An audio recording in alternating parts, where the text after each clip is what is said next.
ছোট্ট এই দোয়াটি পড়ে ঘুমিয়ে যান, সকালে উঠে ফলাফল দেখুন। দোয়াটি একদম ছোট্ট, আমি যদি বলি আপনাদেরকে, বলে হুজুর কমন দোয়া, আমরা তো সবাই পারি। এই জন্য ছোট্ট এই দোয়াটি পড়ে আজ রাতে ঘুমিয়ে যাবেন, সকালে উঠে ফলাফল দেখবেন ইনশাআল্লাহুল আজিজ।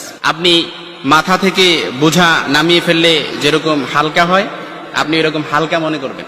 আপনি মনে করবেন আপনার সমস্ত গুনাহ মাফ হয়ে গেছে, এরকম একটা হালকা অনুভূতি আপনার ভেতরে কাজ করবে। খুশি হয়েছেন মনে হয় না?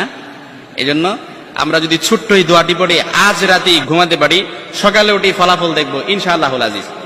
আমি যদি আপনাদেরকে হাদিসের টেক্সট শোনাই, হযরত যায়েদ রাদিয়াল্লাহু তাআলা আনহু থেকে বর্ণিত, রাসূল সাল্লাল্লাহু আলাইহি সাল্লাম বলেন, হাদিসের স্পষ্ট নারেশন হচ্ছে, যে ব্যক্তি রাত্রিবেলা 3 বার এই দোয়াটি পড়ে ঘুমিয়ে যাবে, সকালে উঠে আল্লাহ তাআলা তার সমস্ত গুনাহ মাফ করে দিবে।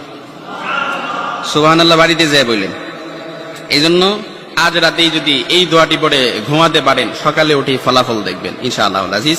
দোয়াটি আমরা সবাই পারি, তবে আপনাদের মনোযোগ আকর্ষণ, আপনারা একটু আমার দিক অ্যাটাচমেন্ট বাড়ান। আমি আপনাদেরকে বলতেছি, সবাই পারি, আমার সাথে একটু ঠোঁট মিলাবেন।